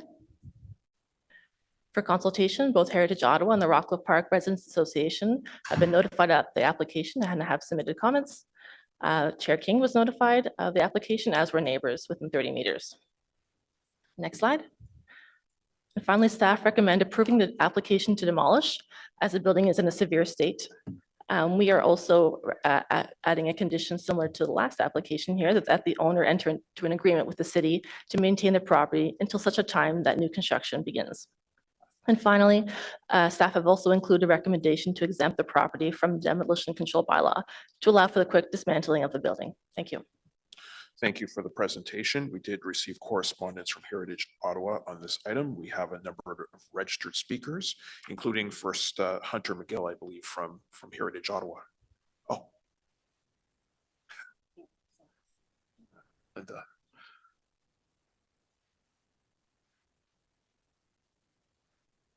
Sorry about that, Linda Hode from Heritage Ottawa. Thank you and good morning. He got here first and he didn't realize I had asked by email and had received my permission from the coordinator. So basically, we regret the tragic circumstance of this fire, which has created a dangerous situation and requiring the demolition of this important heritage property in the Rockcliffe Park Heritage Conservation District.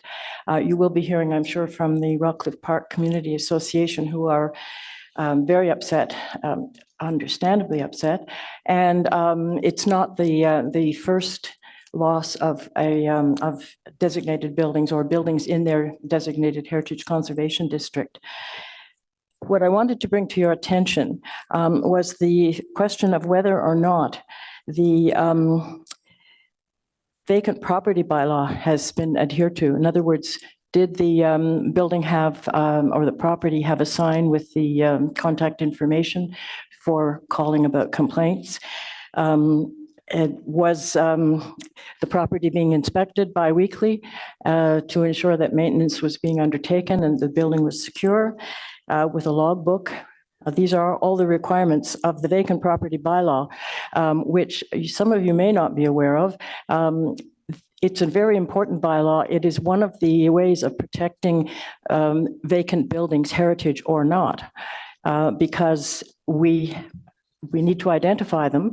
And the city has, in theory, we have been told they have increase the number of property standards officers because there are fees involved in the permit process, as well as the vacant unit tax. I guess that goes to provide funds for housing.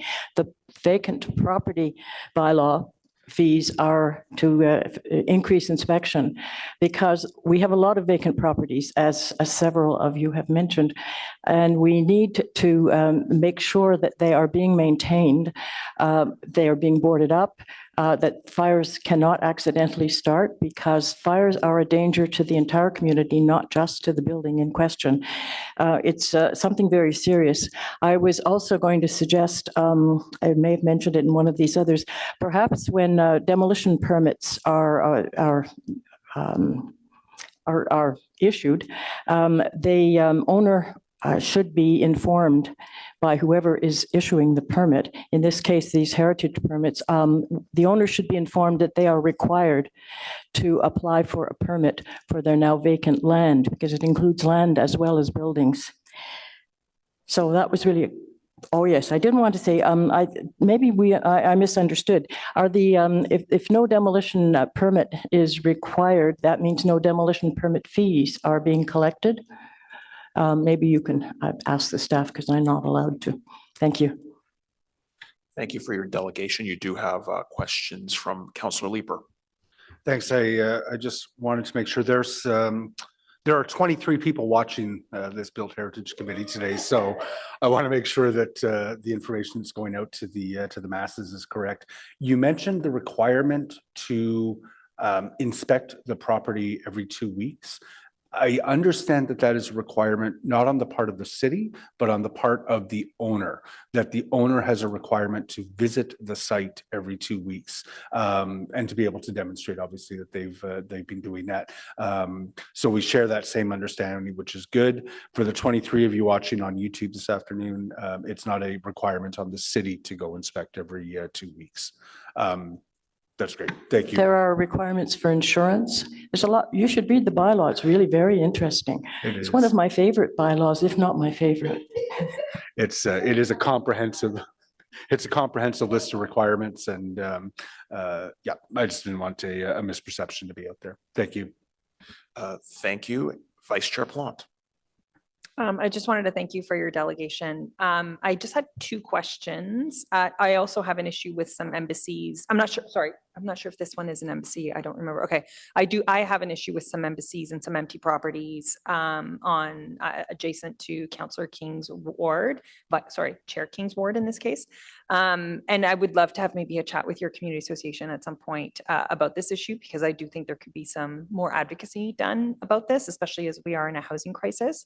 And you did mention that the buildings are boarded up. Other than that being obviously unsightly and the risk of fires, are you having issues with things like squatters or some of the issues that we're also seeing with abandoned buildings? I'm actually here speaking on behalf of Heritage Ottawa, but I live in Hintonburg, and where we don't have as much of an issue with squatters, although there certainly have been from time to time those kinds of issues. But the boarding up, yeah, it's a big issue. Thank you. Thank you so much for your delegation, as well as the advocacy of Heritage Ottawa. I know that the advocacy contributed to the revised bylaw, and I did reference it in an earlier item, but I think it is important just briefly to restate that it is new. We are undertaking a newer trajectory. You're absolutely right that owners are required to pay a fee of $1,703. That funds proactive inspections by 2 new dedicated bylaw officers.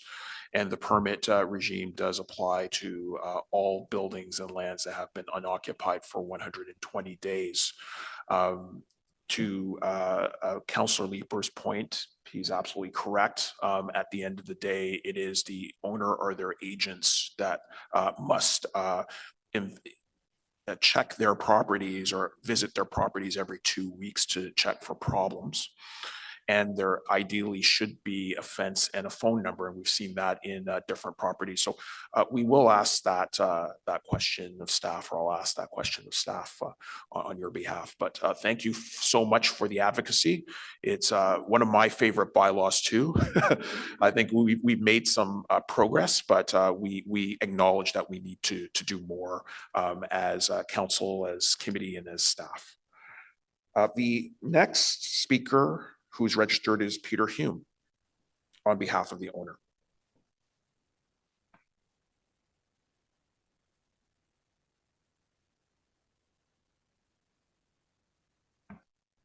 Thank you, Mr. Chairman. Let me just, I think it's important to understand the backstory to 7 Crescent. Aside from the vacant property bylaw, which I can't speak to whether there was a sign, I can speak to some issues related to activities on the site. The site was secure, windows were in place, doors were locked, building systems were functioning, because it was the intent of the property owner to renovate and redevelop the site consistent with its heritage designation. They had retained Robinson Martin, respected heritage architect. They had developed plans. They had submitted plans to the city that had been reviewed. Those plans had been subject to a pre-consultation with the Rockcliffe Park Heritage Conservation District. The applicant or the owner had received comments. He was working through those comments. As you can appreciate, it's not easy to renovate a building. And this was a very particular building. The windows weren't windows as we would think. They were more plexiglass. So there were an awful lot of moving parts. So it was taking quite, I will say, it took quite a bit of time. But they were actively in the process of renovating and getting ready to rebuild and rehabilitate this structure. And so the fire was a surprise and a shock to them, because as I said, there were active people on site. The arborists were there cataloging all the trees. They had done extensive geotechnical work in the back on the slope. So there was lots of activity on the site. So that's how we knew it was the building was secure. There were no broken windows. It wasn't until the property appeared on an Instagram page and in the Ottawa Citizen that it became that all of a sudden it was a property that was known to be vacant. Now, I would like to draw a link between that and the fire, but I think that's a tangential link at best. But you know, shotgunning a vacant property all over Instagram is probably not a responsible thing to do. But that's beside the point. The point is there was a fire. The cause of that fire is undeterminate. And it was always and still is the applicant's intent to rehabilitate that structure and make it into a home consistent with the heritage properties. Everything that he did was consistent with the requirements of the district and the requirements of the city. And I'm sure Ashley can share those the plans that we submitted with you, because she's got copies of them and the comments that they provided. So this is a very difficult circumstance for the owner. And it's very unfortunate for the property. But it is not the same as the application that you have just debated and discussed. It's not property by neglect or demolition by neglect. And it's certainly not fire by neglect either. So I just want to be clear and so that the committee understands we're here because of a very unfortunate circumstance, but it was not by in any way, shape or form by design or lucky or convenient. In fact, it's quite inconvenient. The owner has invested hundreds of thousands of dollars in investigation and in plans. And now that is all probably not salvageable. So he's now starting from the beginning after having invested significant time and effort in that. So, you know, not convenient for you, not convenient for Heritage, and not convenient for him. Thank you for your comments. There are questions from Vice Chair Plant. Hi, thank you for your delegation. I had two questions. So you mentioned that the property had appeared on a social media site. Did you or your client make any efforts to take that down? And then my second question is, I mean, you sort of alluded to it, but I'm thinking more long, big picture. What does that mean for the fire, what's happening today? What does it mean for the property going forward? Well, it appeared on the social media site. It appeared, no one knew, the owner didn't know, appeared in the newspaper, and then there was the fire. So it happened very, very quickly. So, and what does the fire have relates to the redevelopment of the property? There will be a redevelopment of the property. It's going to be the owner's family home. We don't know what it means for the design and the investment that he's already made. Right now, he's dealing with the insurance companies and their requirements. So we're just trying to get through that at this point. Merci beaucoup. Thank you so much for your comments and your answers. We appreciate them. The next registered speaker is Michelle Heyman from the Rockcliffe Park Heritage Committee.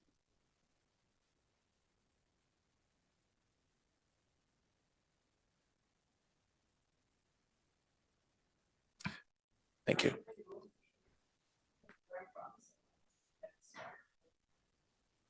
I won't repeat myself, you heard me. The RPRA has struggled with this file. Sadly, it is clear. Let's start over. The RPRA has struggled with this file. Sadly, it is clear through the engineering report and visual inspection, this house should be demolished for the safety of the community. The city, however, is losing a significant part of architectural history. This was a home designed by William Tarrant and the mastermind architect of Old Canada, now being considered for heritage designation. This home was designed for his family to live in and is an excellent example of modern architecture based on a hexagonal grid with beautiful vistas of the rockeries framed by paneless horizontal glass that allows a beautiful flow of light through the whole house. Yet again, this in effect has become demolition by neglect, one of many this year throughout the city. This house has been vacant for many years before the Heritage Watch List existed and before the current owner purchased it. The fire likely would not have happened, or the damage would not have been as significant if the house had not been vacant. As a solution, perhaps in addition to the vacancy tax, there could be a heritage tax break, which comes into effect when the owner restores heritage properties. The City of Toronto has had a heritage tax rebate program where eligible residential properties receive a 40% rebate on their property taxes. This would make heritage properties desirable. Instead, a fire seems like an easy solution to the high cost of restoration or redevelopment. If perhaps any previously proposed designs that may have been presented were not acceptable, the fire would give the owner the benefit of being able to develop the property from scratch. So not only does the city lose a valued heritage building, but the owner now gets insurance money to develop a brand new house. For this reason, we are most shocked by the staff recommendation that the demolition fees be waived. We asked staff to explain the rationale behind this. Will the city then waive heritage and development fees when a new design is put forward? We ask, how does this action protect heritage in Rockcliffe Park? The owner needs to conserve the heritage of Rockcliffe Park, a national heritage site, in accordance with the standards of guidelines for historic conservation in Canada. The standards repeatedly discuss replacement in kind for any elements that are too damaged to be repaired. I quote, replacing in kind an entire constructed element that is too deteriorated to repair using physical and documentary evidence as a model of reproduction. The new work should match the old as closely as possible in form, materials, and detailing. We strongly urge the committee not to waive the demolition fees and to require the owner to replace in kind the structure before any further development be considered. This would act as a strong message that demolition by neglect does not provide the owner any benefits. Thank you very much for your consideration. Thank you so much for your delegation. I don't see any questions, so thank you. Okay. For the committee, questions to staff. Member Madigan. Thank you, Chair. Two questions. Is there any obligation for when a heritage building burns down to rebuild it in kind from the city, or? As per the Rockcliffe Park HCD plan guidelines, demolition of a building is not, when a new construction is proposed, it's not required to replicate or rebuild the demolished building. And there's no obligation to rebuild a heritage building that gets destroyed by fire. Can you repeat that, please? There's no obligation to rebuild a heritage building that's destroyed by fire. That's correct. So it'll be more of an obligation perhaps on the part of the insurance, I guess, which is a separate discussion. Yeah, I can't speak to that, sorry. I'm And not that, sure. I don't want to just be that. Yeah. I just don't like for my own insurance policy, it's sort of, the context is they will build in kind if my house burnt down, but that's what the insurance company, which is whatever your policies is written. Maybe if I could just add to that, Member Madigan. While there is no requirement to rebuild it in kind under the Ontario Heritage Act, if the owner wished to do that, if their insurance permitted, full replacement in kind, then that would be an option that would be available to them, but it's not a requirement. Understood. That's, there's lots of debates about insurance, which is a big debate about people having difficulty getting insurance, but a lot of insurance is generally based on replacing what's lost. But that's something separate, obviously, here. One other aspect, is there any requirement to perhaps document the house further and put that into an archive as part of the process? since this building was built in 1970, we actually have the plans for the house, the original plans, already on file. So those can be sent to the archives. We also do have some photos pre-fire that will be deposited in the archives. Given the state of the building and the danger of going inside and being on site, we have not included a recommendation for this in this case. The plan for Rockcliffe does typically require this, but given the severity of the damage and the danger of being there, we've not included in this case. Understood. It's maybe something to consider that any sort of documentation reports, additional photographs of demolition might be aspects to conserve and put together as part of an archive, maybe if not for this one, for future projects like this. Thank you. Thank you, Member Madigan. I don't see any other hands raised. So I did promise to ask the question on behalf of Heritage Ottawa around bylaw enforcement services intervention around this vacant property. So I just wanted to ask whether a fence was erected with a sign as enumerated under the vacant property bylaw. Jen Thurkelson is still on the line from Bylaw and Regulatory Services, so I'll refer the question to her. Thank you for the question, Mr. Chair. This property has been in non-compliance for some time. As a result, we have several prosecutions before the courts. There is a fence in place after the fire. However, the contact notice is still not on the property. And can we either speak to the process or the specific case as to why a fence was not put in place with a sign? Absolutely, Mr. Chair. So the process is, a part of the commitment when the vacant property bylaw was initiated and enacted was that our officers would do proactive inspections, secondary to what's in the actual bylaw in terms of requirements on the property owner. To Councillor Leaper's points earlier, in relation to this property specifically, we still do not have an active vacant property permit on file, which is kind of the initiation of the much of the rest of the regulatory regime located in the bylaw. As a result, like I said, there are several prosecutions before the court systems in relation to a non-compliant owner.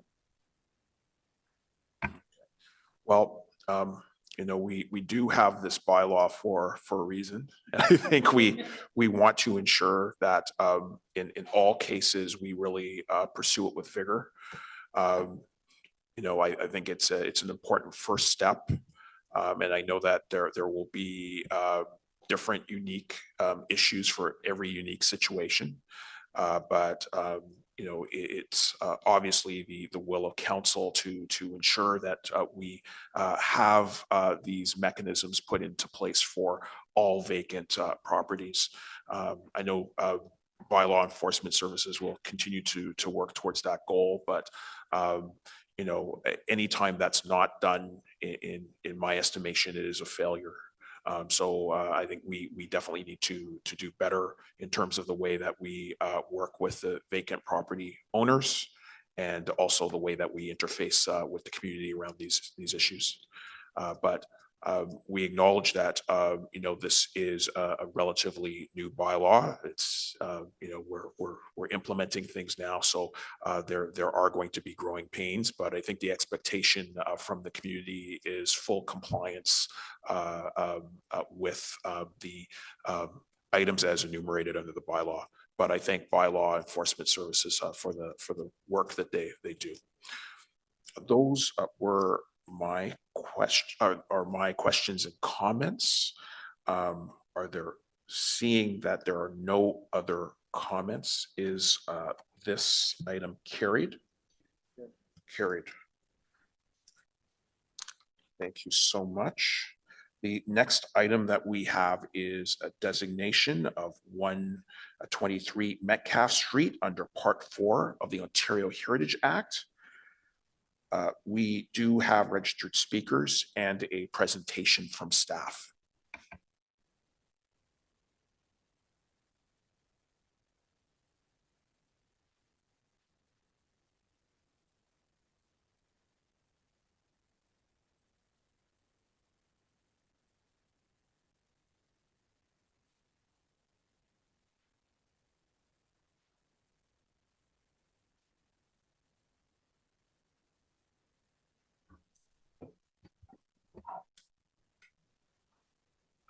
Good morning. So I'll be speaking on the designation of 123 Metcalf Street, the former YMCA and current Metcalf Hotel. Next slide, please. So the subject property is a 5-story red brick building located at the intersection of Metcalf Street and Laurier Avenue in downtown. It has frontage on both streets, and for context, it's located directly across the street from the Central Public Library. Next slide, please. So the subject property meets 6 of the 9 criteria for designation under the Ontario Heritage Act. It was constructed in 1909 as the second building for the Ottawa YMCA. The Ottawa Y was originally established in 1867, primarily as a religious and service organization. But by the early to mid 20th century, the YMCA's kind of mission had evolved, and it became an important community organization in Ottawa, largely known for its social, educational, and also athletic programming. So the building at 123 Metcalf has design value as a representative example of a purpose-built 20th century YMCA building, featuring elements of the Italianate, Edwardian, and Renaissance Revival architectural styles. The building was designed by the New York architectural firm Jackson and Rosencrantz, who were known for their designs of YMCAs across Canada and the northeastern United States. The building was also designed in association with notable Ottawa architect John Albert Ewart, who likely served as the local expert in association with the international firm for kind of local and contextual details, which was a common practice for YMCA designs at the time. So the building is distinctly identifiable as a early 20th century YMCA, and it bears a lot of similarity with other YMCAs across North America, particularly those in Canada and the northeastern United States, and in many ways is an early and prototypical example of the sort of standard YMCA design that would become common across North America in that early 20th century pre-World War I period. Particularly, the design sort of reflects a lot of the programming shifts that happened at the YMCA as they shifted towards more secular and often athletic-based programming. Important to note as well that the property has significant potential to yield new information on the experiences of Ottawa's queer communities in the early and mid 20th centuries. So YMCAs are known internationally and traditionally as a queer-friendly sort of space. And while there's limited historic documentation on these communities' presence at the Ottawa YMCA specifically, local experts, scholars, and community members have speculated that there are connections between early 20th century 2S LGBTQ+ communities and this building. So further research and work on this property may yield new and significant information on the history of these communities in Ottawa. And next slide, please. So the building at 123 Metcalf also has contextual value because it's historically and functionally linked to its surroundings. It was central to a sort of cluster of institutional and civic buildings, including the former Carnegie Library, the former YWCA, and former Masonic Temple, which were all located at this intersection. This reflects a lot of the clustering of civic and institutional buildings in the early 20th century, which contributed to establishing Uppertown as Ottawa's sort of central business district. It's also located directly on Metcalf, which is a historic kind of thoroughfare that connects Parliament Hill to the landmark Victoria Memorial, or now Nature Museum. So to conclude, this property has cultural heritage value for its design, associative, and contextual values, meeting 6 of the 9 criteria for designation under Part 4 of the Ontario Heritage Act. Thank you. Thank you for the presentation. We did receive correspondence from Heritage Ottawa on this item, and we do have 2 registered speakers, starting with Jack Hanna from the Centertown Community Association.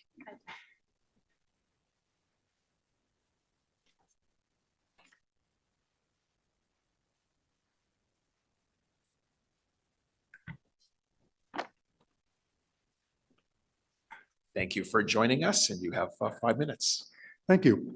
I am the chair of the Centertown Community Association's Heritage Committee, and we're enthusiastically 100% behind this designation. About a year ago, the city's Heritage Branch sent us a list of some 50 properties in Centertown that are candidates for heritage designation. The Heritage Branch asked us to identify our priorities. Now, we put some effort into this. We created a big survey asking people to rank the heritage value of each building. We sent this out to our membership, tabulated the responses, and produced a top 10 list, which we provided to the Heritage Branch. This building, 123 Metcalf, was at the top of that list. Of the 50-some buildings in Centertown that could be designated, this is our #1 top priority. It's a beautiful building. The facades are visually lively and interesting. It is in pristine condition, very well maintained. The location is prominent on a major corner in the heart of Ottawa, and that corner is very open, so the building is very well displayed. As you approach this corner from any direction, your eye goes to the Met. Of course, yeah, it was the YMCA in Ottawa for 61 years, almost 2/3 of a century. It played a huge part in the lives of countless Ottawans from all walks of life. It was a community gathering place, both as the Y and in its many iterations as a hotel.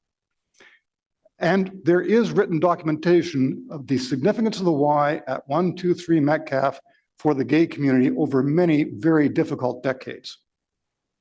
Finally, I'd like to applaud the owners of heritage buildings who work so hard to maintain them. That's true at 123 Metcalfe.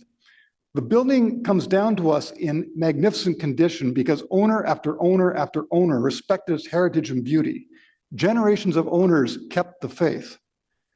Now it's your turn. It's your honor and privilege to help conserve this beautiful heritage building, which so vibrantly speaks to the architectural history of Ottawa. Generations of owners at 123 Metcalfe have kept the faith, and now, right here today, you get to keep the faith.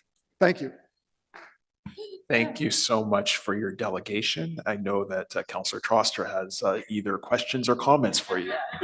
Hi, Jack. Thank you for your enthusiastic delegation and also for the hard work you do, as chair of the CCA's planning committee. Jack has his hands in a lot of files, and I always appreciate your counsel. I'm just curious, do you know more about the queer history of this Y building? Because I was completely fascinated by the staff report because I actually didn't know about this. And I know there's rumors. Are there historians working on this that I should read? Like, did you discover stuff that I don't know about? I haven't got the website reference here in front of me, but if you Google, it's the village history, the word village in the title of the website, and it's a history project of the village on Somerset Up Bank. And it's, there's a few paragraphs there. Yeah, that's super interesting. I mean, something we know about the Lord Elgin too, that was also a gathering for gay men. It was actually a site of surveillance during the LGBTQ purge, right? So all of this history is really fascinating, relevant to Ottawa. But thank you so much for your advocacy, for your dedication. I'm also really excited to see this building up for designation. It's a no-brainer for me. And it is really wonderful to see it's been kept in such beautiful condition. That's exceptionally rare. So it's a real jewel. And I appreciate your enthusiasm. We like to make you happy, Jack, you and the Community Association. And we also have questions from Vice Chair Plant. Hi, sort of a bit parallel to all this. Thank you also for the historical and sort of analysis that you've given on this site. I'm nominating someone named Paul Fournier, who was Peaches Latour. He lived in my ward as Ottawa's first drag queen and was part of the purges. So I would love to have a chat with you after, if it's okay. We could follow up together because I'm completely fascinated by all this. Thank you. Thank you. And we also have a question from Member Madigan. Thank you, Chair. You mentioned you have sent a survey around to your community to ask them to nominate, their top heritage buildings. Is that unusual for the heritage communities in Ottawa, or is that like a typical practice? We work hard on heritage. For example, we're talking with the Heritage Branch about City Council approved it as part of their work plan for the coming year. They're going to look at 2 new heritage districts in Centertown. One in West Centertown, sort of from Kent Street over to Bronson in that area, and in the Golden Triangle from Elgin to the Canal. We conducted 6 walking tours last spring, where up to 15, 18 people walked around, and we gave them a survey form, and we asked them to rank the heritage value of each half block, right? So between Percy and Bay on Somerset, north side, south side. And before we did that, we asked Leslie's department to give us a presentation saying, okay, I'm standing on a block in West Centertown. How do I think about its heritage value? What criteria do I use? They did an excellent presentation to us to help us with that task. They said, how well does that street you're standing on, that block, tell the heritage story of this neighborhood? And that was their key message to us. But so I think 29 people participated in the walks, and we did it over like 2 months, every Saturday. So we put a lot of effort in this, and we look forward to continuing to work with Leslie and her staff, with whom we have an excellent working relationship, really top quality conversations. We look forward to working with them to develop the 2 new heritage districts the City Council asked them to develop. Thank you. Thank you very much. I think that's an aspect of, it's the citizens identifying what the buildings are, not necessarily the specialists. I'm a specialist, but it's hearing the regular people of the community going around and saying, this is what we think is the heritage value of these buildings is, I think, very important. And revealing the history of this building, I think I walk by quite often. I work downtown within a block of this building. I always wondered what it was, and now I know it's a YMCA, and there's even more history to that with the unwritten history of the gay community, which I've been to other presentations, and there's aspects of the history of the gay community because it was secret is being lost because people don't know about it. But as part of lots of different histories, it should get more widely understood and documented. So thank you very much, and thank you to staff for putting together a report. Absolutely. Yes, Councillor Troster. I can attest to this walking tours because I walked out to take my recycling one day and I was still in my pajamas and there was Jack Hanna and 20 Centertown residents with clipboards saying, Ariel, how do we tell the story of your street? And I was like, just give me a minute. But no, I just like the degree of community engagement on heritage in Centertown is really, really inspiring. And, I really love that our move to develop new heritage districts truly is citizen led, like it's coming from community demanding this and also just like learning more about heritage attributes and learning how to identify them ourselves. I just think it's great. So thank you again to you and to the CCA, Jack. Thank you. Thank you for your delegation, and I echo Councillor Troster's sentiments. We have one last registered speaker, David Jeans. Yes, thank you, Chair. Can you hear me okay? I'm speaking. Yes, we can hear you. I'm speaking in person and also representing the Ottawa Welsh Society, of which I'm vice president. My family arrived in Ottawa at the end of 1957, and in 1958 and 1959, the Y was my go-to place every Saturday morning. In fact, Metcalfe Street was the place to go. You not only had the Y and the YWCA, the library across the street, but such a short walk to the Victoria Museum, which at that date housed the National Gallery, the History Collection, and the Museum of Nature. So it was my life as a young teenager. So I'm very enthusiastic about that. With respect to the gay history, I don't know whether this is relevant, but the policy for swimming at the Y was no bathing suits. So take that as you will. And that also applied at Hart House at the University of Toronto. So it wasn't unique to this Y. But the Welsh Society was founded in 1919 at a meeting at the YMCA. And that's documented in the Ottawa Journal and is an important part of the history of our society, which has operated ever since, except for a 10-year break related to the Second World War. I think that this building not only has civic significance, I think it has national significance. The YMCA was established as a national organization in 1912, though it had been in Canada since 1851. And the Toronto Y and Montreal Ys, downtown Ys, were both built in 1912 and have both been demolished. The Toronto Y in 1985 and the Montreal Y in 2002. I knew both buildings, so I think that's quite significant. The report also mentions the importance of the founding of Carleton University, and on the national scale, the YMCA in North Toronto was responsible for founding York University, and the Montreal downtown YMCA was responsible for founding Concordia University. So that also is a national element. So I'm very strongly in favor of this, and architecturally, it's still a beautiful building. Obviously, it no longer has the interior. I just wanted to mention that it did have a bowling alley in the basement at one time. And in addition to the 2 gyms and swimming pool, it had a lecture hall at one time, and I believe even a rifle range in the basement. And the Chuck Wagon restaurant, which replaced the original locker room area, was the go-to place to buy hot dogs. So in any case, I enthusiastically support this recommendation, and thank you for giving me the opportunity to tell you why.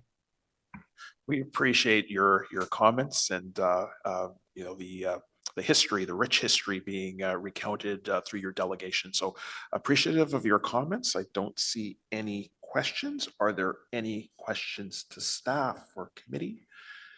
Seeing none, is the report carried? Carried. Thank you so much. So this report will be submitted to Ottawa City Council on September 18th for consideration. Our next item is the Heritage Registrar Removal Report for 2024. There is no presentation, but this item has been held as Heritage Ottawa is registered to speak to it.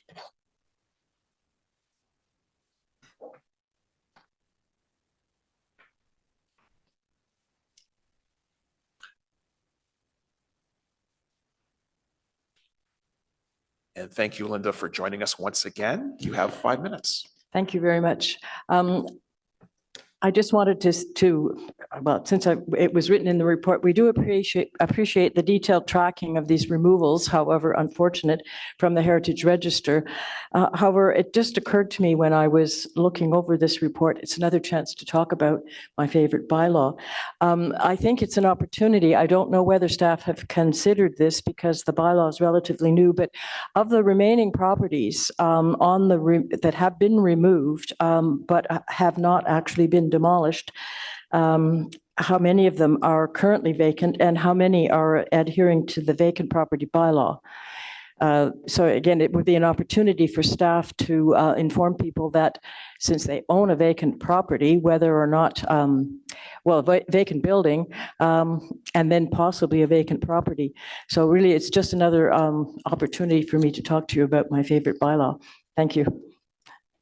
Thank you so much for those comments. Are there any questions?